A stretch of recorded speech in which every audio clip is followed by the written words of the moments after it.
ಕಳೆದ 12 ವರ್ಷಗಳಲ್ಲಿ ಪ್ರಧಾನಿ ನರೇಂದ್ರ ಮೋದಿ ಅವರು ಆಡಳಿತದಲ್ಲಿ ಪ್ರತಿಯೊಬ್ಬ ಪ್ರಜೆಯ ಮನೆ ಬಾಗಿಲಿಗೆ ಕೇಂದ್ರ ಸರ್ಕಾರದ ಯೋಜನೆಗಳು ತಲುಪಿವೆ ಅಂತ ಕೇಂದ್ರ ಸಚಿವ ಟಿ ಕುಮಾರಸ್ವಾಮಿ ಹೇಳಿದರು. ಮಂಡ್ಯದಲ್ಲಿ ಕಾರ್ಯಕ್ರಮದಲ್ಲಿ ಪಾಲ್ಗೊಂಡು ಮಾತನಾಡಿದ ಅವರು, ಚುನಾಯಿತ ಪ್ರತಿನಿಧಿಯಾಗಿ ನರೇಂದ್ರ ಮೋದಿ ಅವರು ಯಶಸ್ವಿಯಾಗಿ 12 ವರ್ಷಗಳನ್ನು ಪೂರೈಸಿದ ಹಿನ್ನೆಲೆಯಲ್ಲಿ ಕಲಾಮಂದಿರದಲ್ಲಿ ನಡೆದ ಸಮಾರಂಭದಲ್ಲಿ ಮಾತನಾಡಿದರು. ನೇರ ನಗದು ವರ್ಗಾವಣೆ, ಯುಪಿಐ ಹಣ ವಹಿವಾಟು ಸೇರಿದಂತೆ ಅನೇಕ ಪರಿವರ್ತನಾತ್ಮಕ ಯೋಜನೆಗಳು ಜಾರಿಗೆ ಬಂದಿದ್ದಾವೆ. ಅಲ್ಲದೆ ಕೇಂದ್ರ ಸರ್ಕಾರದಿಂದ ಜನರಿಗೆ ತಲುಪಬೇಕಾದ ಪ್ರತಿ ಪೈಸೆಯೂ ಆಯಾ ಫಲಾನುಭವಿಯ ಬ್ಯಾಂಕ್ ಖಾತೆಗೆ ನೇರವಾಗಿ ವರ್ಗಾವಣೆಯಾಗುತ್ತಿದೆ ಅಂತ ಅವರು ತಿಳಿಸಿದರು. ಜಾಹೀರಾತುಗಳ ಮುಖಾಂತರ, ದೂರದರ್ಶನದ ಮುಖಾಂತರ ಅವರು ಮಾಡಿರ್ತಕ್ಕಂಥ ಎಲ್ಲ ಯೋಜನೆಗಳ ಬಗ್ಗೆ ಇವತ್ತು ಮಾಹಿತಿಗಳನ್ನು ಕೊಡ್ತಾ ಇದ್ದಾರೆ. ಇದು 12 ವರ್ಷದಲ್ಲಿ ಅವರ ಒಂದು ಪ್ರಧಾನಮಂತ್ರಿಯಾಗಿ ದೇಶದ ಅಭಿವೃದ್ಧಿಗೆ ಯಾವ ರೀತಿ ಯೋಜನೆಗಳನ್ನು ಅನುಷ್ಠಾನಕ್ಕೆ ತಂದಿದ್ದಾರೆ. ಅಷ್ಟೇ ಅಲ್ಲ, ಇವತ್ತು ಯುವಕರ ಒಂದು ಉದ್ಯೋಗಕ್ಕೆ ಹಲವಾರು ರೀತಿಯ ಯೋಜನೆಗಳನ್ನು ತರಲಿಕ್ಕೆ ಅವರೇನು ಇವತ್ತು MSME ಮುಖಾಂತರ ಸ್ಕಿಲ್ನ ಒಂದು ಡೆವಲಪ್ಮೆಂಟ್ ಮಾಡಬೇಕು ಅಂತಕ್ಕಂಥದ್ದು, ಅವರಿಗೆ ತರಬೇತಿ ಕೊಡ್ತಕ್ಕಂಥ ಕಾರ್ಯಕ್ರಮಗಳು. ಹೀಗೆ ಹೇಳ್ತಾ ಹೋದರೆ ನಾನು 1 ಗಂಟೆ ಆ ಚರ್ಚೆಯನ್ನು ಮಾಡಬೇಕಾಗ್ತದೆ. ಇಂಥ ಒಂದು ರೀತಿಯ ಒಂದು ಅವರ ಕಾರ್ಯಕ್ರಮಗಳ ಅಡಿಯಲ್ಲಿ ದೇಶದ ಪ್ರಗತಿಯನ್ನು ಕಾಣೋದಷ್ಟೇ ಅಲ್ಲ, ಇವತ್ತು ಆರ್ಥಿಕವಾಗಿ ಇವತ್ತು ಯಾವೊಂದು 10ನೇ ಸ್ಥಾನದಲ್ಲೋ 11ನೇ ಸ್ಥಾನದಲ್ಲಿ ಇದ್ದಂಥ ಭಾರತ ದೇಶ ಇವತ್ತು 4, 5ನೇ ಸ್ಥಾನಕ್ಕೆ ಇವತ್ತು ಬಂದಂಥದ್ದು ಅವರ ಒಂದು ದೂರದೃಷ್ಟಿಯ ಒಂದು ಪ್ರಾಮಾಣಿಕವಂತ ಕಾರ್ಯಕ್ರಮವನ್ನು ಜಾರಿಗೆ ತರತಕ್ಕಂಥ ನಿಟ್ಟಿನಲ್ಲಿ ಎಲ್ಲ ರಂಗದಲ್ಲೂ ಇವತ್ತು ಯಶಸ್ವಿಯಾಗಿ ಇವತ್ತು ನಾಡಿನ ದೇಶದ ಪ್ರತಿಯೊಂದು ಕುಟುಂಬಗಳಿಗೆ ಒಂದಲ್ಲ ಒಂದು ರೀತಿಯಲ್ಲಿ ಇವತ್ತು ಅವರಿಗೆ ಸರ್ಕಾರದ ಕಾರ್ಯಕ್ರಮಗಳು ತಲುಪಬೇಕು ಅಂತಕ್ಕಂಥ ಉದ್ದೇಶದಿಂದ ಅವರು ನಿರ್ವಹಣೆ ಮಾಡಿರ್ತಕ್ಕಂಥದ್ದು. ಅದರ ಜೊತೆಗೆ 12 ವರ್ಷ ಒಬ್ಬ ವ್ಯಕ್ತಿ ಇವತ್ತು ಪ್ರಧಾನಮಂತ್ರಿಯಾಗಿ ಕೆಲಸ ಮಾಡ್ತಕ್ಕಂಥದ್ದು ಸುಲಭದ ಕೆಲಸವಲ್ಲ.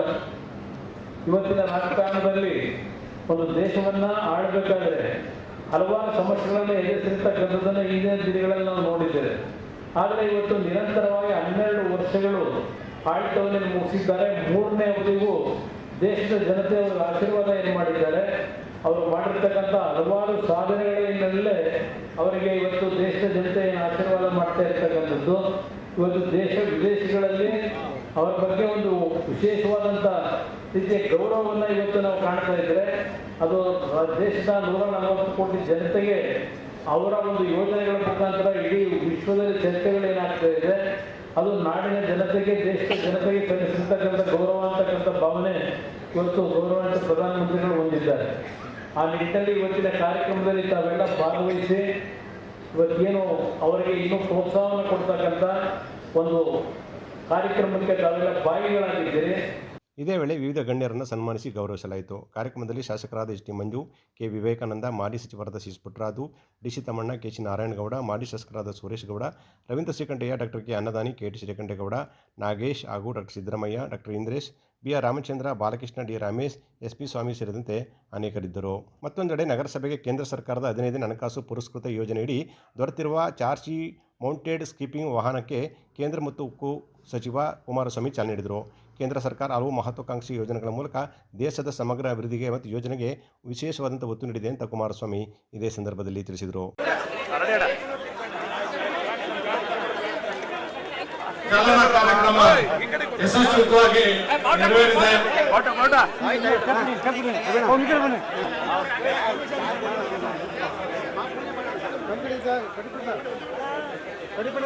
ಕಾರ್ಯವನ್ನ ಪ್ರಾರಂಭ ಮಾಡೋದು ಮಂಡ್ಯ ನಗರಸಭೆಯ ಕರ್ತವ್ಯ.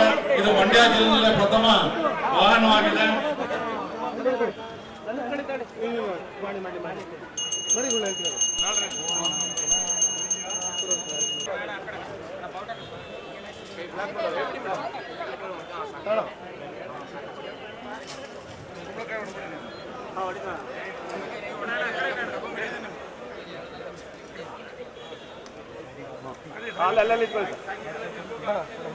ಅಲ್ಲೇ ಕೊಡಿ ಸರ್.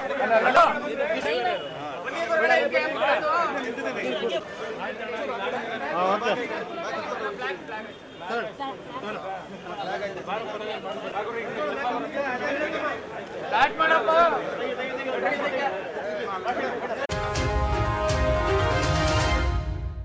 ಹಿರಿಯ ಪತ್ರಕರ್ತ ಹಾಗೂ ಕೊಳಲು ವಾರಪತ್ರಿಕೆಯ ಸಂಪಾದಕರಾದ ಡಿ.ಎನ್. ಶ್ರೀಪಾದ್ ಅವರ 75ನೇ ವರ್ಷದ ಅಂಗವಾಗಿ ಅಭಿನಂದನಾ ಸಮಾರಂಭವನ್ನು ಜೂನ್ 18ರಂದು ಕರ್ನಾಟಕ ಸಂಘದ ಆವರಣದಲ್ಲಿರುವ ಕೆ.ವಿ. ಶಂಕರಗೌಡ ಶತಮಾನೋತ್ಸವ ಭವನದಲ್ಲಿ ಹಮ್ಮಿಕೊಂಡಿರುವುದಾಗಿ ಜಿಲ್ಲಾ ಕಾರ್ಯನಿರತ ಪತ್ರಕರ್ತರ ಸಂಘದ ಉಪಾಧ್ಯಕ್ಷರಾದ ಕೆ.ಸಿ. ಮಂಜುನಾಥ್ ಹೇಳಿದರು. ಸುದ್ದಿಗಾರರೊಂದಿಗೆ ಮಾತನಾಡಿದ ಅವರು, ಸುಮಾರು 45 ವರ್ಷಗಳಿಂದ ಪತ್ರಿಕೋದ್ಯಮ ಕ್ಷೇತ್ರದಲ್ಲಿ ಸಕ್ರಿಯವಾಗಿರುವ ಶ್ರೀಪಾದ್ ಅವರು ಸಾವಿರಾರು ಲೇಖನ, ವಿಶೇಷ ವರದಿ ಮತ್ತು ಜನಪರ ಸುದ್ದಿಗಳ ಮೂಲಕ ಸಮಾಜದ ಸಮಸ್ಯೆಗಳನ್ನು ಬೆಳಕಿಗೆ ತಂದಿದ್ದಾರೆ. ಗ್ರಾಮೀಣ ಬದುಕು, ರೈತರು, ಸಾಮಾಜಿಕ ಸಮಸ್ಯೆ ಮತ್ತು ಜನಸಾಮಾನ್ಯರ ಧ್ವನಿಯಾಗಿ ಕಾರ್ಯನಿರ್ವಹಿಸಿರುವ ಅವರ ಸೇವೆ ಪತ್ರಿಕೋದ್ಯಮ ಕ್ಷೇತ್ರಕ್ಕೆ ಮಹತ್ವದ ಕೊಡುಗೆ ಅಂತ ಹೇಳಿದರು. ಕೆಂಗೇರಿ ವಿಶ್ವ ಒಕ್ಕಲಿಗರ ಮಹಾಸಂಸ್ಥಾನ ಮಠದ ಡಾಕ್ಟರ್ ನಿಶ್ಚಲಾನಂದ ಸ್ವಾಮೀಜಿ ದಿವ್ಯ ಸಾನ್ನಿಧ್ಯದಲ್ಲಿ ಜಿಲ್ಲಾಧಿಕಾರಿ ಡಾಕ್ಟರ್ ಕುಮಾರ ಕಾರ್ಯಕ್ರಮ ಉದ್ಘಾಟಿಸಲಿದ್ದು, ಎಸ್ಬಿ ಎಜುಕೇಷನ್ ಟ್ರಸ್ಟ್ ಕಾರ್ಯದರ್ಶಿ ಮೀರಾ ಶಿವನಂಗಿ ಅವರು ಶ್ರೀಪಾದ್ ಅವರನ್ನು ಅಭಿನಂದಿಸಲಿದ್ದು, ವಿಧಾನ ಪರಿಷತ್ ಸದಸ್ಯ ಕೆ.ಟಿ. ಶ್ರೀಕಂಠಗೌಡ ಅಭಿನಂದನಾ ಭಾಷಣ ಮಾಡಲಿದ್ದಾರೆ ಅಂತ ಹೇಳಿದರು. ಕಾರ್ಯಕ್ರಮದಲ್ಲಿ ಮತ್ತಿಕೆರೆ ಜಯರಾಮ್, ರಾಘವೇಂದ್ರ, ತ್ಯಾಗರಾಜು, ಎಂ. ಕೃಷ್ಣ ಹಾಗೂ ಬಿ.ಪಿ. ಪ್ರಕಾಶ್ ಸೇರಿದಂತೆ ಅನೇಕ ಗಣ್ಯರು ಪಾಲ್ಗೊಳ್ಳಲಿದ್ದಾರೆ ಅಂತ ಹೇಳಿದರು. ಜಿಲ್ಲೆಯ ಪತ್ರಕರ್ತರು ಶ್ರೀಪಾದ್ ಅವರ ಅಭಿಮಾನಿಗಳು ಹೆಚ್ಚಿನ ಸಂಖ್ಯೆಯಲ್ಲಿ ಪಾಲ್ಗೊಳ್ಳುವಂತೆ ಮಂಜುನಾಥ್ ಮನವಿ ಮಾಡಿಕೊಂಡರು. ಹಿರಿಯ ಪತ್ರಕರ್ತರು, ಕೊಳಲು ವಾರಪತ್ರಿಕೆಯ ಸಂಪಾದಕರಾದಂಥ ಡಿ.ಎನ್. ಶ್ರೀಪಾದೂರವರು ಇದೇ ಜೂನ್ 18ನೇ ತಾರೀಕು 75ನೇ ವಸಂತಕ್ಕೆ ಕಾಲಿರಿಸಲಿದ್ದಾರೆ. 75ನೇ ವರ್ಷದ ಸಂಭ್ರಮದಲ್ಲಿರುವಂಥ ಶ್ರೀಪಾದ್ ಅವರು ಇವತ್ತು ಪತ್ರಿಕೋದ್ಯಮದ ಮೌಲ್ಯವನ್ನು ಇವತ್ತಿಗೂ ಎತ್ತಿ ಹಿಡಿತಾ ಕಳೆದ 40 ವರ್ಷಗಳಿಂದ ಕೊಳಲು ಎಂಬ ಒಂದು ಪ್ರತಿಷ್ಠಿತ ವಾರಪತ್ರಿಕೆಯನ್ನು ಹೊರತರ್ತಾ ಇದ್ದಾರೆ. ಈ ಹಿನ್ನೆಲೆಯಲ್ಲಿ ಅವರಿಗೆ ಅವರ ಹಿತೈಷಿ ಬಳಗದ ವತಿಯಿಂದ ಒಂದು ಸಾರ್ವಜನಿಕವಾಗಿ ಅಭಿನಂದಿಸುವ ಒಂದು ಕಾರ್ಯಕ್ರಮವನ್ನು ಹಮ್ಮಿಕೊಳ್ಳುವ ಸದುದ್ದೇಶದಿಂದ ನಾವು ಇದೇ ಜೂನ್ 18ರಂದು ಮಂಡ್ಯ ನಗರದ ಕರ್ನಾಟಕ ಸಂಘದ ಆವರಣದಲ್ಲಿರುವ ಕೆ.ವಿ. ಶಂಕರಗೌಡ ಶತಮಾನೋತ್ಸವ ಭವನದಲ್ಲಿ ಕಾರ್ಯಕ್ರಮವನ್ನು ಆಯೋಜನೆ ಮಾಡಿದ್ದೀವಿ. ಈ ಕಾರ್ಯಕ್ರಮದ ದಿವ್ಯ ಸಾನ್ನಿಧ್ಯವನ್ನು ಕೆಂಗೇರಿಯ ವಿಶ್ವ ಒಕ್ಕಲಿಗರ ಮಹಾಸಂಸ್ಥಾನ ಮಠದ ಪೀಠಾಧ್ಯಕ್ಷರಾದಂಥ ಡಾಕ್ಟರ್ ನಿಶ್ಚಲಾನಂದ ಶ್ರೀಗಳು ವಹಿಸಲಿದ್ದು, ಕಾರ್ಯಕ್ರಮದ ಉದ್ಘಾಟನೆಯನ್ನು ಜಿಲ್ಲಾಧಿಕಾರಿ ಡಾಕ್ಟರ್ ಕುಮಾರ್ ಅವರು ಉದ್ಘಾಟಿಸಲಿದ್ದಾರೆ. ಎಸ್ಪಿ ಎಜುಕೇಷನ್ ಟ್ರಸ್ಟ್ನ ಕಾರ್ಯದರ್ಶಿಗಳಾದ ಡಾಕ್ಟರ್ ಮೀರಾ ಶಿವಲಿಂಗಯ್ಯರವರು ಶ್ರೀಯುತ ಶ್ರೀಪಾದ್ ಅವರನ್ನು ಅಭಿನಂದಿಸಲಿದ್ದು, ವಿಧಾನ ಪರಿಷತ್ತಿನ ಮಾಜಿ ಸದಸ್ಯರಾದಂಥ ಕೆ.ಟಿ. ಶ್ರೀಕಂಠೇಗೌಡರು ಅಭಿನಂದನಾ ನುಡಿಗಳನ್ನು ನುಡಿಯಲಿದ್ದಾರೆ. ಮುಖ್ಯ ಅತಿಥಿಗಳಾಗಿ ನಮ್ಮ ಕರ್ನಾಟಕ ಕಾರ್ಯನಿರತ ಪತ್ರಕರ್ತರ ಸಂಘದ ಉಪಾಧ್ಯಕ್ಷರಾದಂಥ ಮತ್ತಿಕೆರೆ ಜಯರಾಮ್ ಅವರು, ಕಾರ್ಯದರ್ಶಿಗಳಾದ ಸೋಮಶೇಖರ್ ಕೆರಗೌಡ್ರವರು, ನಗರಾಭಿವೃದ್ಧಿ ಪ್ರಾಧಿಕಾರದ ಅಧ್ಯಕ್ಷರಾದ ಬಿ.ಪಿ. ಪ್ರಕಾಶ್ ಅವರು ಮತ್ತು ರಾಜ್ಯ ಸಮಿತಿಯ ಸದಸ್ಯರಾದಂಥ ಸಿ.ಎನ್. ಮಂಜುನಾಥ್ರವರು ಹಾಗೂ ನಮ್ಮ ಜಿಲ್ಲಾ ಸಂಘದ ಅಧ್ಯಕ್ಷರಾದ ಕೆ.ಎನ್. ರಾಘವೇಂದ್ರರು ಆಗಮಿಸಲಿದ್ದು, ಈ ಕಾರ್ಯಕ್ರಮಕ್ಕೆ ಜಿಲ್ಲೆಯ ಎಲ್ಲ ಪತ್ರಕರ್ತರ ಮಿತ್ರರು ಹಾಗೂ ವಿಶೇಷವಾಗಿ ಶ್ರೀಪಾದ್ ಅವರು ಕಳೆದ 45 ವರ್ಷಕ್ಕೂ ಹೆಚ್ಚು ಕಾಲ ಈ ಪತ್ರಿಕೋದ್ಯಮದಲ್ಲಿ ಸೇವೆ ಸಲ್ಲಿಸಿದ್ದಾರೆ. ಅವರು ಹಲವಾರು ಸಮಾಜಮುಖಿ ಲೇಖನಗಳನ್ನು ನೊಂದವರಿಗೆ ಮತ್ತು ಅಬಲರಿಗೆ ಆಶ್ರಯದಾತರಾಗಿ ಅವರ ಲೇಖನಗಳನ್ನು ಹೊರಹೊಮ್ಮಿವೆ. ಆ ಎಲ್ಲ ಸದುಪಯೋಗ ಪಡೆದಿರುವಂಥ ಎಲ್ಲ ನಮ್ಮ ಮಂಡ್ಯದ ಜನತೆ ಬಂದು ಅವ್ರನ್ನ ತುಂಬು ಹೃದಯದಿಂದ ಅಭಿನಂದಿಸಬೇಕು, ಅವರ ಹರಸಬೇಕು ಅಂತ ನಾನು ಮನವಿ ಮಾಡ್ತೇನೆ. ಗೋಷ್ಠಿಯಲ್ಲಿ ರವಿ ಸಾವಂದಿಪುರ, ನಾಗೇಶ್, ಶ್ರೀನಿವಾಸ್ ಇದ್ದರು. ಕಳೆದ 25 ವರ್ಷಗಳಿಂದ ನ್ಯಾಯಕ್ಕಾಗಿ ಕಾದರಿದ್ದು ಹೇಮಾವತಿ ಹಿನ್ನೀರಿನಿಂದ ಮತ್ತೆ ನೂರಾರು ಎಕರೆ ಜಮೀನು ಮುಳುಗಡೆ ಭೀತಿ. ಮಂಡ್ಯ ಜಿಲ್ಲೆಯ ಹೇಮಾವತಿ ಹಿನ್ನೀರಿನ ಸಮಸ್ಯೆ ಮತ್ತೆ ತೀವ್ರ ಸ್ವರೂಪ ಪಡೆದುಕೊಂಡಿದ್ದು 25 ವರ್ಷಗಳಿಂದ ಪರಿಹಾರಕ್ಕಾಗಿ ನಡೆಯುತ್ತಿರುವ ರೈತರು ಮತ್ತೊಮ್ಮೆ ಆತಂಕದ ದಿನಗಳನ್ನು ಎದುರಿಸುತ್ತಿದ್ದಾರೆ. ಇಂದಿನ ಮುಳುಗಡೆಗೆ ನ್ಯಾಯಯುತ ಪರಿಹಾರ ಸಿಗಿರುವಾಗಲೇ ಈಗ ನ್ಯಾಯ ನೀಡುತ್ತಿರುವ ದೊಡೆಗೋಡೆ ಎತ್ತರ ಹೆಚ್ಚಿಸುವ ಕಾಮಗಾರಿಯಿಂದ ನೂರಾರು ಎಕರೆ ಫಲವತ್ತಾದ ಕೃಷಿ ಭೂಮಿ ನೀರಿನಲ್ಲಿ ಮುಳುಗುವ ಭೀತಿ ಎದುರಾಗಿದೆ. ಬೇವನಹಳ್ಳಿ, ಕೊಪ್ಪಲು, ಚಿಕ್ಕಮಂದಿರ ಕೊಪ್ಪಲು, ಮಂದಗೆರೆ, ದಬ್ಬೆಘಟ್ಟ, ಮಾರ್ಗನಹಳ್ಳಿ ಸೇರಿದಂತೆ ಹಲವು ಗ್ರಾಮಗಳ ರೈತರು ತಮ್ಮ ಆಳನ್ನು ವ್ಯಕ್ತಪಡಿಸಿದ್ದು, ನಮ್ಮ ಜಮೀನು, ಬೆಳೆ ಹಾಗೂ ಬದುಕಿನ ಆಧಾರವೇ ನೀರಿನಲ್ಲಿ ಮುಳುಗುತ್ತಿದೆ. 25 ವರ್ಷಗಳಿಂದ ಅಧಿಕಾರಿಗಳ ಕಚೇರಿಗಳಿಗೆ ಆದರೂ ನ್ಯಾಯ ಸಿಕ್ಕಿಲ್ಲ ಅಂತ ಅವರು ಹೇಳಿದರು. ಈಗ ಮತ್ತೆ ತಡೆಗೋಡೆ ಎತ್ತರ ಹೆಚ್ಚಿಸುವ ಕಾಮಗಾರಿ ನಡೆಯುತ್ತಿದ್ದು, ಈಗಾಗಲೇ ಸಂಕಷ್ಟದಲ್ಲಿರುವ ರೈತರಿಗೆ ಮತ್ತೊಂದು ಮುಳುಗಡೆಯ ಭೀತಿ ಎದುರಾಗಿದೆ ಅಂತ ಅವರು ಹೇಳಿದರು.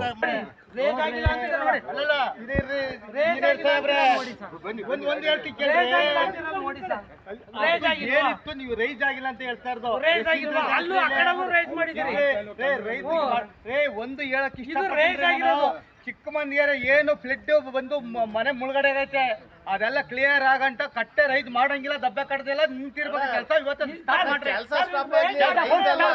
ಎಲ್ಲರೂ ಪರಿಹಾರ ಬರ್ಬೇಕು, ಮಾಡ್ರಿ.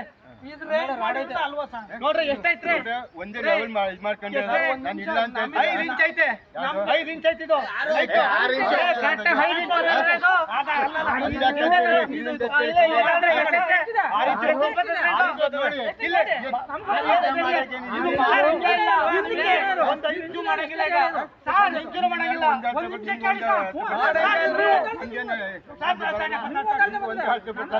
ಒಂದೊಂದು ನಿಮಿಷ ಸರ್, ಇಲ್ಲಿ 4-5 ಇಂಚು ರೇಜ್ ಆಗೈತೆ ನೀರು. ಹಿಂದಕ್ಕೆ ನಮಗೆ ಗೊತ್ತಿಲ್ಲ, ನೀವು ಇಂಜಿನಿಯರ್ ಸಾಹೇಬ್ರುಗಳು, ಹಿಂದಕ್ಕೆ ಎಷ್ಟು ರೇಜ್ ಆಗ್ಬೋದು?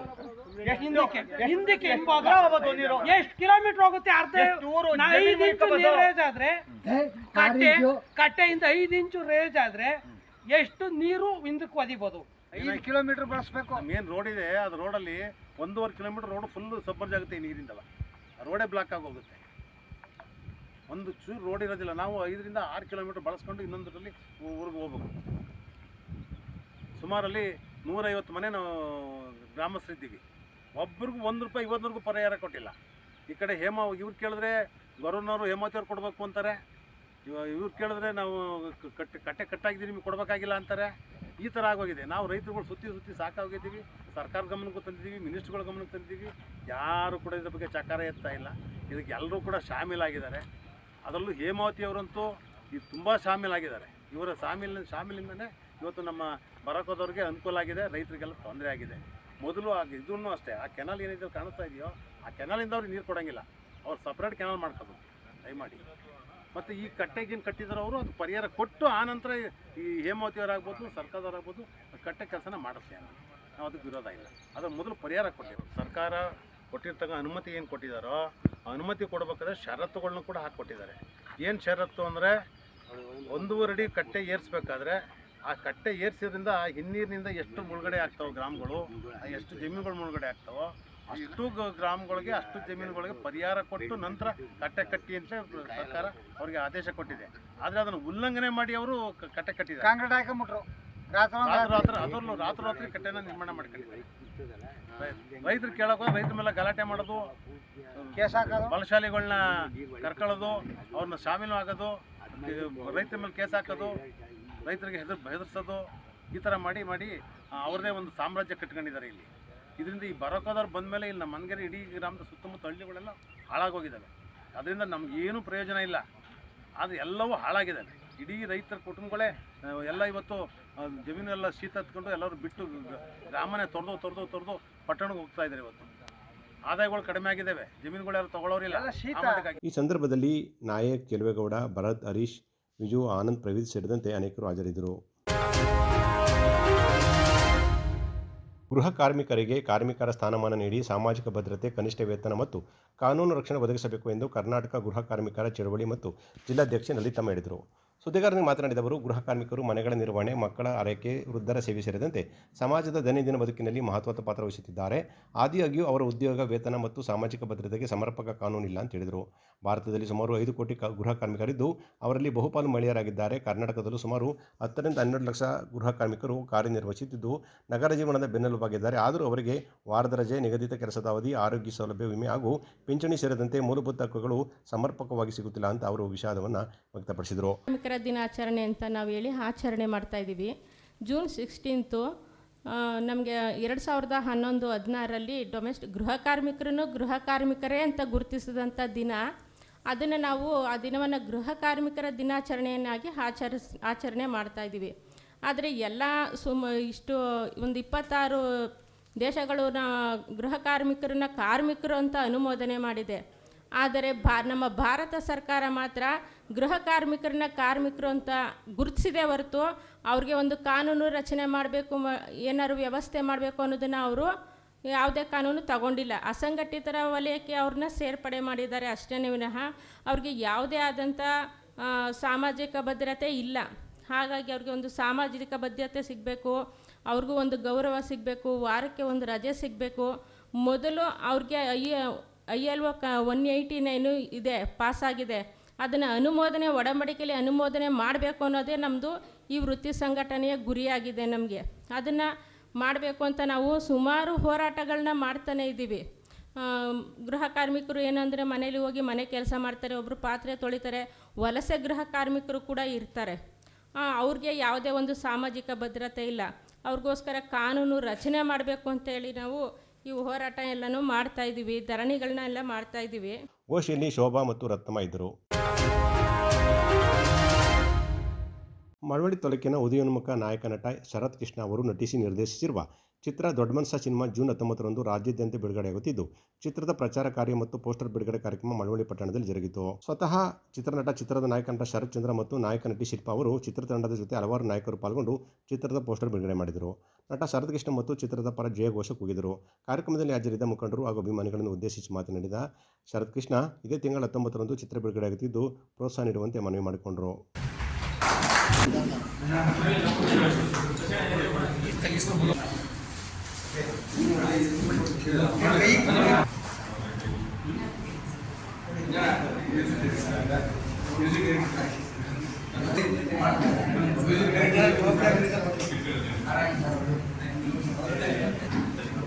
ಸರ್ ಈ ಕಡೆ, ಸರ್ ಒಂದು ನಿಮಿಷ ಈ ಕಡೆ ನೋಡಿ. ಶಶಿ ತಿರುಗಡೆ.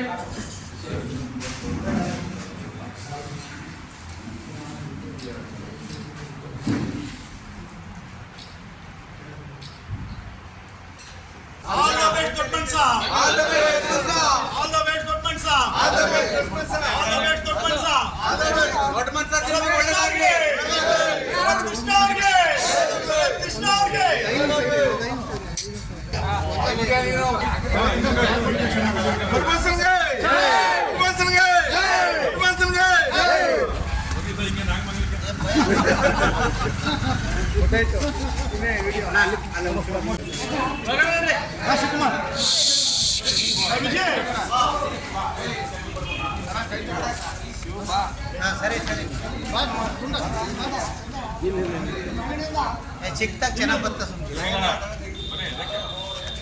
ಬನ್ನಿ ಸಿಂಹದು ಬನ್ನಿ. ನನಗೆ ಇವಾಗ ಇಲ್ಲಿ ಬಂದ್ಮೇಲೆ ನನಗೆ ಅನಿಸ್ತಾ ಇದೆ, ಇದು ನನ್ನೂರು ಮಳವಳ್ಳಿ ಅನ್ನೋದು ಒಂದು ಫೀಲ್ ಕೊಡ್ತಾ ಇದ್ದೀರಾ. ತುಂಬ ಹತ್ರವಾಗಿ ನಿಮ್ಮ ಇರೋ ರೀತಿಯಾಗಿ ನಮಗೆ ಸನ್ಮಾನ ಆಗಲಿ. Thank you sir. ಎಕ್ಸ್ಪೆಕ್ಟೇ ಮಾಡಿರಲಿಲ್ಲ. ನಾವು ಎಲ್ಲರನ್ನೂ ಮಾತಾಡಿಸ್ತೀವಿ, ಎಲ್ಲರ ಹತ್ರನೂ ಒಂದು ಸಿನಿಮಾ ಬಗ್ಗೆ ಹೇಳೋಗ್ತೀವಿ ಅಂದ್ಬಿಟ್ಟು, ಬಟ್ ಅದಕ್ಕಿಂತ ಹೆಚ್ಚಾಗಿ ಮಾಡಿದರೆ ಎಲ್ಲರಿಗೂ ಥ್ಯಾಂಕ್ ಯು ಸೋ ಮಚ್. ಅದಕ್ಕೆ ಬಗ್ಗೆ ವ್ಯಕ್ತಿತ್ವ ಇರುವಂಥ ಸಿನಿಮಾ, ಒಂದು ಒಳ್ಳೆ ಸಿನಿಮಾ, ಒಬ್ಬ ದೊಡ್ಡ ಮನಸ್ಸಿರೋನಾಗಲಿ, ಒಬ್ಬ ದೊಡ್ಡ ವಾಟ್ ಎವರ್ ಏನಂತಾರೆ ಅದಕ್ಕೆ ಒಂದು ಒಳ್ಳೆ ರೀತಿಯಲ್ಲಿ ಇರೋದಾಗಲಿ ಯಾವತ್ತಿದ್ರೂ ಅವ್ನು ಒಳ್ಳೆಯದೇ ಆಗುತ್ತೆ ಅನ್ನೋ ಸಿನಿಮಾ ತುಂಬ ಮೌಲ್ಯವಾಗಿದೆ. ಪ್ರತಿಯೊಬ್ಬರು ಬಂದು ನೋಡಿ. ನಿಮ್ಮ ಆಶೀರ್ವಾದ ಪ್ರೀತಿ ತುಂಬಾ ಮುಖ್ಯ ಇದೆ ನಮ್ಮಂಥ ಹೊಸಬ. ಶರತ್ ಕೃಷ್ಣ ಅವರು ದೊಡ್ಡ ಮನ್ಸು ಸಿನಿಮಾದಲ್ಲಿ ಹೀರೋ ಆಗಿ ಅಭಿನಯಿಸಿ ನಿರ್ದೇಶನ ಸುಧಾ ಮಾಡಿ ಇವತ್ತು ಸಿನಿಮಾನ ತೆರೆಗೆ ತರುವಂಥ ಕೆಲಸನ ಮಾಡಿದ್ದಾರೆ.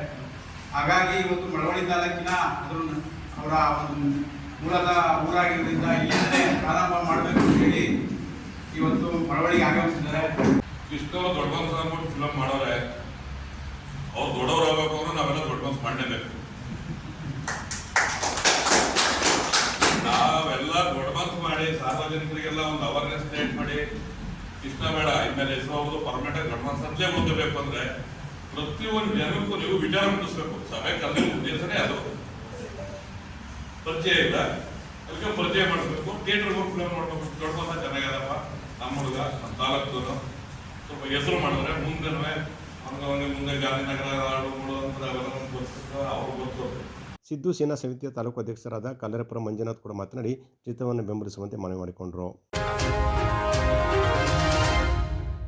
ನಾಗಮಂಗಲ ತಾಲೂಕಿನ ಕಬ್ಬಿನಕೆರೆ ಗ್ರಾಮದಲ್ಲಿ ಪರಿಶಿಷ್ಟ ಜನಾಂಗದ ಕುಟುಂಬಗಳಿಗೆ ಮಂಜೂರಾಗಿರುವ ಜಮೀನಿಗೆ ಸ್ವಾಧೀನಕ್ಕೆ ಅಡ್ಡಿಪಡಿಸಿದವರ ವಿರುದ್ಧ ಕ್ರಮ ಕೈಗೊಳ್ಳದೆ ಕರ್ತವ್ಯ ಲೋಪ ಎಸಗಿರುವ ಅಧಿಕಾರಿಗಳ ವಿರುದ್ಧ ಕಾನೂನು ಕ್ರಮ ಜರುಗಿಸಬೇಕೆಂದು ಕರ್ನಾಟಕ ದಲಿತ ಸಂಘರ್ಷ ಸಮಿತಿ ಭೀಮಾವಾದ ರಾಜ್ಯ ಸಂಘಟನಾ ಕಾರ್ಯದರ್ಶಿ ಶ್ರೀನಿವಾಸಯ್ಯ ಹೇಳಿದರು. ಸುದ್ದಿಗಾರರೊಂದಿಗೆ ಮಾತನಾಡಿದವರು, ಕಬ್ಬಿನಕೆರೆ ಗ್ರಾಮದ ಸರ್ವೆ ನಂಬರ್ 21ರಲ್ಲಿ ಈರಯ್ಯ ಬಿನ್ ಈರದಾಸಯ್ಯ ಹಾಗೂ ತಿಮ್ಮಯ್ಯ ಬಿನ್ ತಿರುಮಲಯ್ಯ ಅವರಿಗೆ ದರಖಾಸ್ತು ಮೂಲಕ ಮಂಜೂರಾದ ಜಮೀನಿನ ಸ್ವಾಧೀನಕ್ಕೆ 2001ರಿಂದಲೂ ನಿರಂತರ ತೊಂದರೆ ನೀಡಲಾಗುತ್ತಿದೆ ಅಂತ ಹೇಳಿದರು. ಈ ಕುರಿತು ನಾಗಮಂಗಲ ಜಿಎಂಎಫ್ಸಿ ನ್ಯಾಯಾಲಯ ದಲಿತ ಕುಟುಂಬಗಳ ಪರವಾಗಿ ಆದೇಶ ನೀಡಿದರೂ ಅದನ್ನು ಉಲ್ಲಂಘಿಸಿ ಮತ್ತೆ ದೌರ್ಜನ್ಯ ನಡೆಸಲಾಗುತ್ತಿದೆ ಅಂತ ಅವರು ಗಂಭೀರ ಆರೋಪ ಮಾಡಿದರು. ಈ ಜಮೀನಿಗೆ ನಿರಂತರವಾಗಿ ಸವರ್ಣೀಯ ಜನಾಂಗದವರು ಕಿರುಕುಳವನ್ನು ನೀಡ್ತಾ ಸ್ವಾಧೀನಕ್ಕೆ ಅಡ್ಡಿಪಡಿಸ್ತಾ ಬಂದಿರ್ತಾರೆ. ಈ ವಿಚಾರವಾಗಿ 2001ನೇ ಸಾಲಿನಲ್ಲಿ ಈ ಜಮೀನಿನ ಮಂಜೂರುದಾರರು ಕೋರ್ಟ್ಗೆ ದಾವೆಯನ್ನು ಸಲ್ಲಿಸಿ ಕೋರ್ಟ್ನಲ್ಲಿ ಸಹ ಇವ್ರ ಪರವಾಗಿ ಆದೇಶವಾಗಿರ್ತದೆ 2006ರಲ್ಲಿ. ಆದರೂ ಕೂಡ ನಿರಂತರವಾಗಿ ಜಮೀನಿಗೆ ಸೇರಿಸ್ತಾ ತೊಂದರೆ ಕೊಡ್ತಾ ಇರ್ತಾರೆ. ಈ ವಿಚಾರವಾಗಿ ಹಲವು ಬಾರಿ ಮಾನ್ಯ ತಹಸೀಲ್ದಾರ್ ಅವರಿಗೆ ಹಾಗೂ ಪೊಲೀಸ್ ಇಲಾಖೆಗೆ ದೂರುಗಳನ್ನ ನೀಡಿದರೂ ಕೂಡ ಯಾವುದೇ ಕ್ರಮವನ್ನು ವಹಿಸದೆ ಕರ್ತವ್ಯ ಲೋಪ ಎಸಗಿರ್ತಾರೆ. ಈ ವಿಷಯವಾಗಿ ಮಾನ್ಯ ಜಿಲ್ಲಾಧಿಕಾರಿ ಕಚೇರಿಗಳ ಮುಂದೆ 18/6/2026 ಗುರುವಾರ ಬೆಳಗ್ಗೆಯಿಂದ ಅನಿರ್ದಿಷ್ಟಾವಧಿ ಪ್ರತಿಭಟನಾ ಧರಣಿಯನ್ನು ಹಮ್ಮಿಕೊಂಡಿದ್ದೇವೆ. ದಲಿತರಿಗೆ ನ್ಯಾಯ ಕೊಡಿಸ್ಬೇಕಾಗಿದ್ದಂಥ ಅಧಿಕಾರಿಗಳು ಇವತ್ತು ಕರ್ತವ್ಯ ಲೋಪವೆಸಗಿ ನಾಗಮಂಗಲದಾದ್ಯಂತ ತಾಲೂಕು ಕಚೇರಿಯಲ್ಲಿ ಅಕ್ರಮವಾಗಿ ಜಮೀನು ಮಂಜೂರು ಮಾಡಿ ಏನು ಭೂ ಕಬಳಿಕೆದಾರರಿಗೆ ಸಹಾಯವನ್ನು ಮಾಡ್ತಾ ಅವರ ಪರವಾಗಿ ಕೆಲಸ ಮಾಡಿ ಇವತ್ತು ಜೈಲಿಗೆ ಹೋಗಿ ಜೈಲಿಂದ ಬಂದಿದ್ದಾರೆ. ಆದರೆ ದಲಿತ ಕುಟುಂಬಗಳಿಗೆ ನ್ಯಾಯ ಕೊಡಿಸೋದ್ರಲ್ಲಿ ಇವರು ಸೋತಿದ್ದಾರೆ. ಆದ ಕಾರಣ ತಹಸೀಲ್ದಾರ್ ಹಾಗೂ ಬೆಳ್ಳೂರು ಪೊಲೀಸ್ ಠಾಣೆ ಸಬ್ ಇನ್ಸ್ಪೆಕ್ಟರ್ ರವಿಕುಮಾರ್ ವಿರುದ್ಧ ಸೂಕ್ತ ಕಾನೂನು ಕ್ರಮಕ್ಕಾಗಿ ಒತ್ತಾಯಿಸಿ ಹಾಗೂ ನೊಂದ ದಲಿತ ಕುಟುಂಬಗಳಿಗೆ ನ್ಯಾಯವನ್ನು ದೊರಕಿಸ್ಕೊಡ್ಬೇಕು ಅಂತೇಳಿ DC ಮಾನ್ಯ ಜಿಲ್ಲಾಧಿಕಾರಿಗಳನ್ನ ಒತ್ತಾಯಿಸಿ ಅನಿರ್ದಿಷ್ಟಾವಧಿ ಪ್ರತಿಭಟನಾ ಧರಣಿಯನ್ನು ಹಮ್ಮಿಕೊಂಡಿದ್ದೇವೆ. ಈ ವಿಷಯವಾಗಿ ಇಂದು ಈ ಪತ್ರಿಕಾಗೋಷ್ಠಿ ಕರೆದು ತಮ್ಮೆಲ್ಲರ ಗಮನವನ್ನು ಸೆಳೆದಿದ್ದೇವೆ. ಹಾಗೂ ಈ ಪ್ರತಿಭಟನಾ ಧರಣಿಗೆ ತಾವುಗಳೆಲ್ಲ ಬಂದು ನಮಗೆ ವರದಿಯನ್ನು ಮಾಡಿಕೊಡ್ಬೇಕು ಅಂತ ಕೋರ್ಕೊತಾ ಇದ್ದೀನಿ. ಗ್ರಾಮದ ರವಿಕುಮಾರ್ ಅವರ ತಂದೆ ಚೆಲುವಯ್ಯನವರಿಗೆ 1962ನೇ ಸಾಲಿನಲ್ಲಿ ಜಮೀನು ಮಂಜೂರಾಗಿರ್ತದೆ. ಅವ್ರಿಗೂ ಕೂಡ ಇದೇ ರೀತಿ ಸವರ್ಣೀಯ ಜನಾಂಗದ ಸೋಮಶೇಖರ್ ಎಂಬುವರು ತೊಂದರೆಯನ್ನು ನೀಡ್ತಾ ಜಮೀನನ್ನ ಕಬಳಿಸಲಿಕ್ಕೆ ಪ್ರಯತ್ನ ಮಾಡ್ತಿದ್ದಾರೆ. ಈ ವಿಚಾರವಾಗಿ ತಹಸೀಲ್ದಾರ್ ಹಾಗೂ ಮೇಲ್ಕೋಟೆ ಸಬ್ ಇನ್ಸ್ಪೆಕ್ಟರ್ ಅವರಿಗೆ ದೂರು ನೀಡಿದರೂ ಕೂಡ ಯಾವುದೇ ಕ್ರಮ ಕೈಗೊಂಡಿರೋದಿಲ್ಲ. ಈ ವಿಷಯವಾಗಿ ಜಿಲ್ಲಾಧಿಕಾರಿಗಳು ನಮಗೆ ಸ್ಪಂದಿಸಿ ಕೂಡಲೇ ದಲಿತ ಕುಟುಂಬಗಳಿಗೆ ನ್ಯಾಯವನ್ನು ಒದಗಿಸಬೇಕು ಅಂತ ಜಿಲ್ಲಾಧಿಕಾರಿಗಳನ್ನ ಒತ್ತಾಯ ಮಾಡ್ತಾಯಿದ್ದೀವಿ. ಗೋಷ್ಠಿಯಲ್ಲಿ ಚನ್ನಕೇಶವ, ನಂಜುಂಡಪ್ಪ, ಕುಮಾರ್, ದಾಸಪ್ಪ, ಸ್ವಾಮಿ ಮತ್ತು ಪದ್ಮ ಉಪಸ್ಥಿತರಿದ್ದರು. ಮೊಬೈಲ್ ಬಿಡಿ, ಪುಸ್ತಕ ಇಡಿ ಎನ್ನುವ ಸಂದೇಶವನ್ನು ಸಮಾಜಕ್ಕೆ ಇಡುವ ಮೂಲಕ ಜೀವನದಲ್ಲೂ ಅಳವಡಿಸಿಕೊಳ್ಳಬೇಕೆಂದು ಮೈಸೂರಿನ ವಿಶ್ವೇಶ್ವರಯ್ಯ ತಾಂತ್ರಿಕ ವಿಶ್ವವಿದ್ಯಾಲಯದ ಡಾಕ್ಟರ್ ಎಂ ಪ್ರಸನ್ನಕುಮಾರ್ ಹೇಳಿದರು. ಕರ್ನಾಟಕ ಭವನದಲ್ಲಿ ಶ್ರೀ ನಿಂಗರಾಜಗೌಡ ಫೌಂಡೇಶನ್ ವತಿಯಿಂದ ಸಾಧಕರಿಗೆ ಸನ್ಮಾನ ಕಾರ್ಯಕ್ರಮದಲ್ಲಿ ಮಾತನಾಡಿದವರು, ಪ್ರಸ್ತುತ ತಂತ್ರಜ್ಞಾನದಿಂದ ಸಾಮಾಜಿಕ ಮೌಲ್ಯಗಳು, ಸಂಬಂಧಗಳು ಹಾಳಾಗುತ್ತಿದೆ ಅಂತ ಅವರು ಹೇಳಿದರು.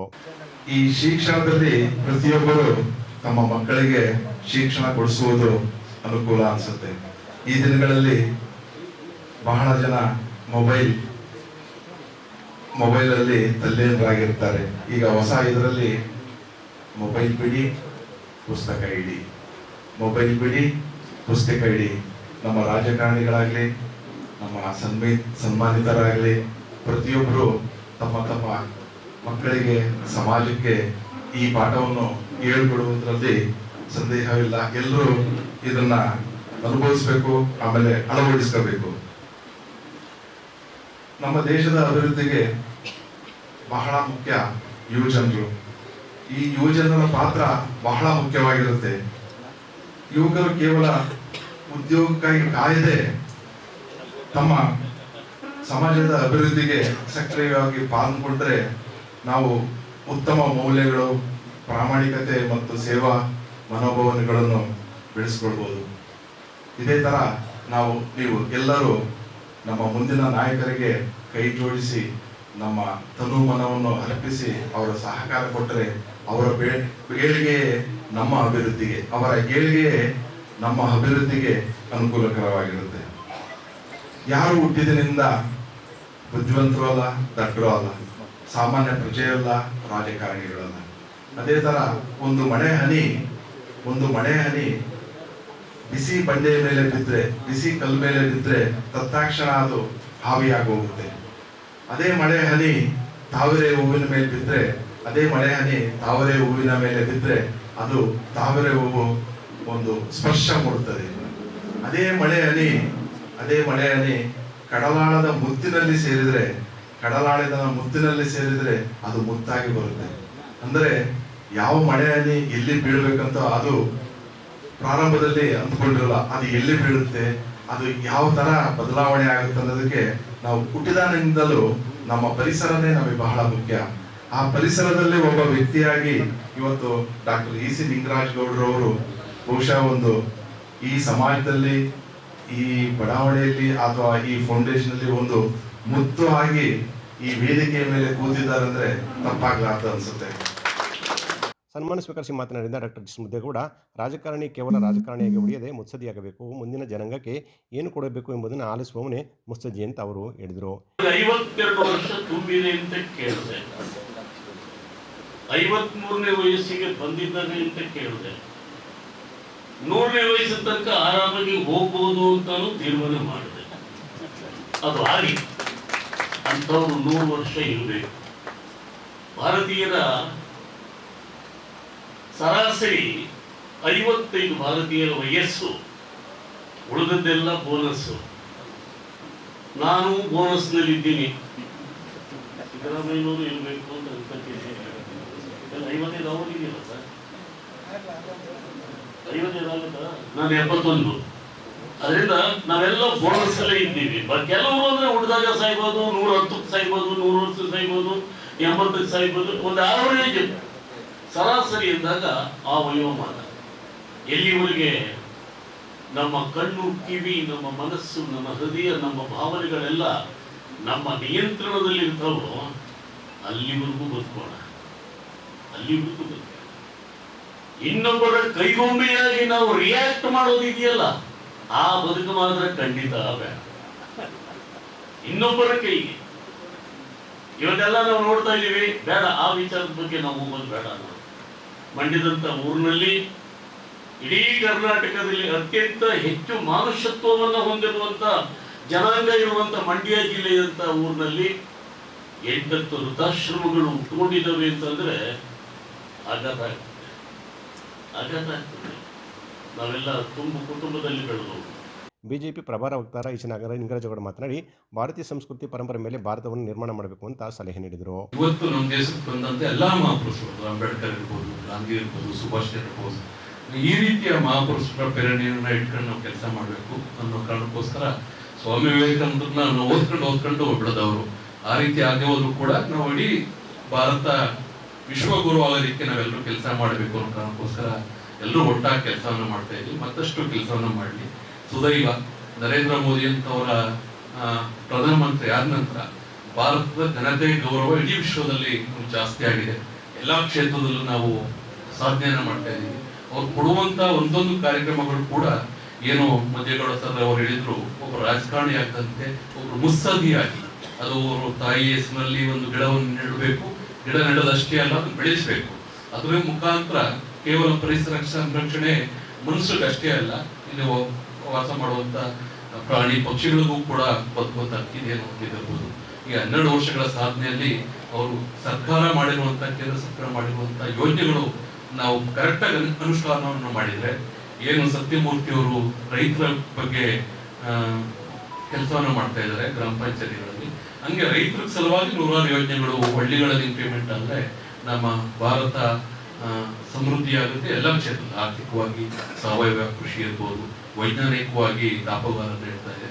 ಹಾಗಾಗಿ ನಾವೆಲ್ಲರೂ ನಮ್ಮ ಕ್ಷೇತ್ರದಲ್ಲಿ ಮತ್ತಷ್ಟು ಸಕ್ರಿಯವಾಗಿ ಕೆಲಸವನ್ನ ಮಾಡೋಣ. ರಾಜಕಾರಣ ಮಾಡುವಂಥದ್ದು ಎಲೆಕ್ಷನ್ ವೋಟ್ ಹಾಕ್ಬೇಕಾದ್ರೆ, ಆದ್ರೆ ದೇಶದ ಅಭಿವೃದ್ಧಿಗೆ ರಾಜಕಾರಣ ಮಾಡುವ ಅಗತ್ಯ ಇಲ್ಲ. ಮತ್ತೆ ಎಲ್ಲಕ್ಕಿಂತ ಮಾನವ ಸಂಬಂಧಗಳು, ಜೀವನ ಮೌಲ್ಯಗಳೇ ಇಂಪಾರ್ಟೆಂಟ್. ಮನುಷ್ಯರಾಗಿ ಬದುಕುವಂತ ದಿಕ್ಕಿನಲ್ಲಿ ನಾವೆಲ್ಲರೂ ಸಹಾಯನ ಒಬ್ಬರಿಗೊಬ್ಬರು ಮಾಡ್ತಾ ಹೋಗ್ಬೇಕು ಅನ್ನುವಂಥ ವಿನಂತಿಯನ್ನ ಮಾಡ್ತಾ, ನಮಗೆ ನಮ್ಮ ಎಲ್ಲ ಸ್ನೇಹಿತರು ನಾನು ಬೇಡ ಅಂತ ಹೇಳಿದ್ರು ಈ ಕಾರ್ಯಕ್ರಮ ಆಯೋಜನೆ. ವಿವಿಧ ಕ್ಷೇತ್ರಗಳಲ್ಲಿ ಸಾಧನೆ ಮಾಡಿದ ನಿವೃತ್ತ ಪ್ರಾಧ್ಯಾಪಕ ಮುದ್ದೇಗೌಡ, ನಿವೃತ್ತ ದೈಹಿಕ ಶಿಕ್ಷಣ ಶಿಕ್ಷಕ ಶಿವರಾಮೇಗೌಡ, ಮಮತೆ ಮಡಿಲು ಯೋಗೇಶ್, ರೈತರ ಶಾಲೆಯ ಡಾಕ್ಟರ್ ಸತ್ಯಮೂರ್ತಿ, ವಿದ್ಯಾರ್ಥಿನಿ ಕೀರ್ತಿ ಮುಡಿದವರನ್ನ ಆತ್ಮೀಯವಾಗಿ ಅಭಿನಂದಿಸಲಾಯಿತು.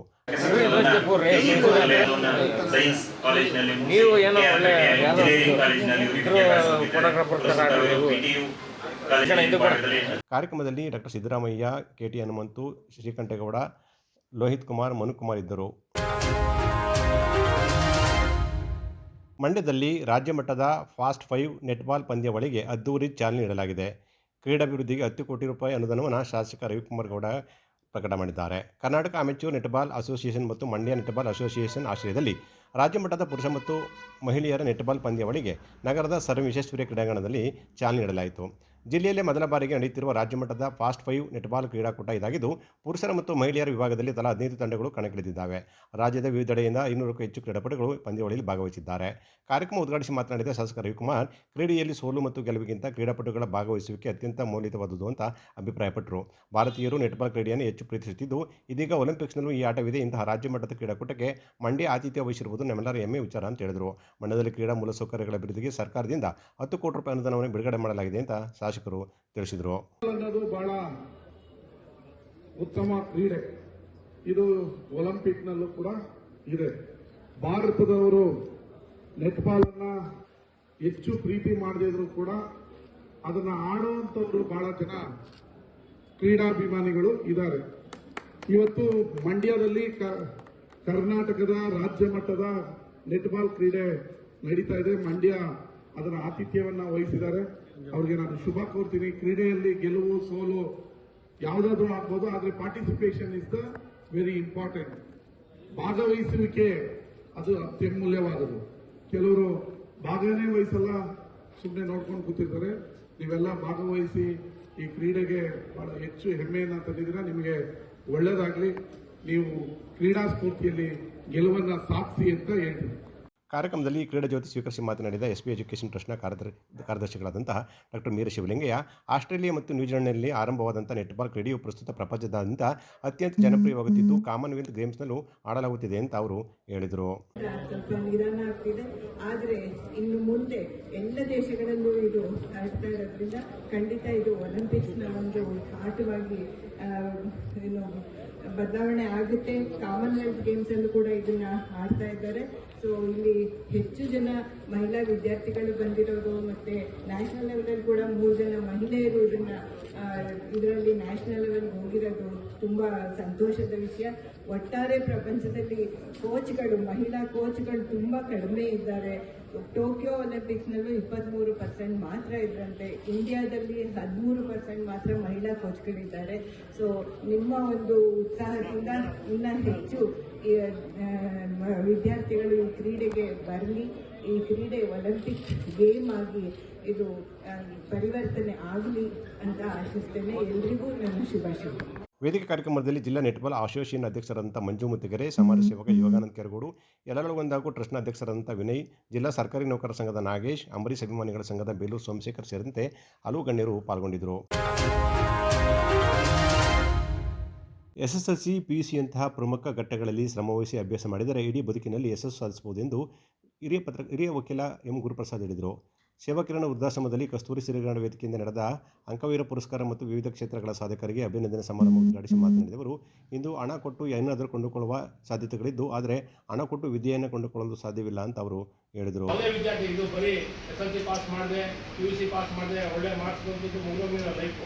ಥ್ರೂಔಟ್ ನಿಮ್ಮ ಲೈಫ್ ಟೈಮ್ ನೀವು ಕೊನೆಗೆ ಇರೋವರೆಗೆ ಸೆಕೆಂಡ್ PUC ಆಯಿತು, ತಾವು ಡಾಕ್ಟರ್ ಆಗಬೇಕು, ಇನ್ನೊಂದು 6 ವರ್ಷ ಜನ ಹೋದರೆ 60 ವರ್ಷ ನಿಮ್ಮದೇ ಆಗಿತ್ತು. ಎಷ್ಟು ವರ್ಷ? 60 ವರ್ಷ. ಈಗ 6 ವರ್ಷ ನಿದ್ದೆ ಮಾಡಿದ್ರೆ 60 ವರ್ಷ ನಮ್ಮ ಪೋಷಕರು, ನಮ್ಮ ತಂದೆ ತಾಯಿ ಕಷ್ಟಪಡ್ತವ್ರು, ನಮಗೆಲ್ಲ ಗೊತ್ತು. ನಮ್ಮ ಮಕ್ಕಳಿಗೆ ಇನ್ನೊಂದು 10,000 ಹೆಚ್ಚಾಗಿ ಆಗ್ತಿದೆ, ಬೇಡಪ್ಪ ನಿಮ್ಗೆ ಕಷ್ಟ ಆಗ್ಬೋದು ಅಂತಾರೆ ಮಕ್ಕಳು ಅಲ್ವಾ. ನಮ್ಗೆ ಅನುಭವ ಆಗಿದೆ ಅದೆಲ್ಲ ಅಲ್ವಾ. ಇನ್ನೊಂದು 10,000 ಜಾಸ್ತಿ ಅಷ್ಟು ಇಟ್ಕೊಳ್ತು ಇದರ ಜೊತೆಗೆ ಅಂದರೆ ಬೇಡ ನಿಮ್ಗೆ ಕಷ್ಟ ಆಗ್ಬೋದು ಅಂತ ಹೇಳ್ತಾರೆ. ಹಾಗೆ ಆ ಥರ ಕಷ್ಟ ಅನುಭವಿಸ್ಬಾರ್ದು ಅಂತ ಹೇಳಿದ್ರೆ ನಾವು ಹೆಚ್ಚಿನ ವಿದ್ಯೆಯನ್ನು ಕಲಿಬೇಕಾಗ್ತದೆ. ಹೆಚ್ಚಾಗಿ ವಿದ್ಯೆ ಕಲಿತ್ರೆ ನಮ್ಮ ಡಾಕ್ಟರ್ ಸಾಹೇಬರು ನೋಡಿ ಕೂತವ್ರೆ, ಡಾಕ್ಟರ್ HC ಆನಂದ್ ಅವರು ಹಳ್ಳಿಯಿಂದ ಬಂದರೂ ಇವತ್ತೊಂದು ಒಳ್ಳೆ ನರ್ಸಿಂಗ್ ಹೋಮ್ ಕಟ್ತಿದ್ದಾರೆ. ಅವರಿಗೆ 1000 ಜನ ಜೀವ ಉಳಿಸಿದ್ದಾರೆ, ಲಕ್ಷಾಂತರ ಜನಕ್ಕೆ ಒಂದು ಅರಿವನ್ನು ಮೂಡಿಸಿದ್ದಾರೆ, 1000 ಜನಕ್ಕೆ ಒಂದು ದಾಸೋಹವನ್ನು ಕೊಡ್ತಾರೆ. ನೋಡಿ, ರುದ್ರಾಶ್ರಮದಲ್ಲಿ ಕಳೆದ 20 ವರ್ಷದಿಂದ ಇಲ್ಲಿ ಹಣ್ಣು ಹಂಪಲ ದಾಸೋಹವನ್ನು ಕೊಡ್ತಾ ಇದೆ. ಹೊಡಿಬೇಕು ಅವ್ರಿಗೆ ಕಾಪಾಡ. ಪ್ರಶಸ್ತಿ ಪ್ರದಾನ ಮಾಡಿದ ವೈದ್ಯ ಡಾಕ್ಟರ್ SC ಆನಂದ್ ಮಾತನಾಡಿ, SSLC, PUC ನಂತರ ತಾಂತ್ರಿಕ ಶಿಕ್ಷಣಕ್ಕೆ ಹೋಗಬೇಕೆಂದರೆ ಹೆಚ್ಚು ಅಂಕ ಗಳಿಸಿದರೆ ಮಾತ್ರ ಸರ್ಕಾರಿ ಸೀಟು ಲಭಿಸುತ್ತದೆ ಅಂತ ಹೇಳಿದರು. 10 ಮಂದಿ ಸಾಧಕರಿಗೆ ಕಸ್ತೂರಿ ಶ್ರೀರತ್ನ ಪ್ರಶಸ್ತಿಯನ್ನು ಪ್ರದಾನ ಮಾಡಲಾಯಿತು. ಜೊತೆಗೆ SSLCಯಲ್ಲಿ ಹೆಚ್ಚು ಅಂಕ ಗಳಿಸಿದ ವಿದ್ಯಾರ್ಥಿಗಳನ್ನು ಕೂಡ ಅಂಕವರ ಪ್ರಶಸ್ತಿ ನೀಡಿ ಗೌರವಿಸಲಾಯಿತು. ಮೈಸೂರಿನ ಸಮಾಜ ಸೇವಕಿ ಜೋಂದಮ್ಮ ಪೂರ್ಣಚಂದ್ರ, ಕಸ್ತೂರಿ ಶ್ರೀಗರಣ ವೇದಿಕೆ ಪೋತರ ಮಹಾದೇವು, GV ಕುಮಾರ್, ಯೋಗಾನಂದ, ಸುಜಾತ ಕೃಷ್ಣ ಮತ್ತು ಇನ್ನಿತರರು ಈ ಸಂದರ್ಭದಲ್ಲಿ ಹಾಜರಿದ್ದರು.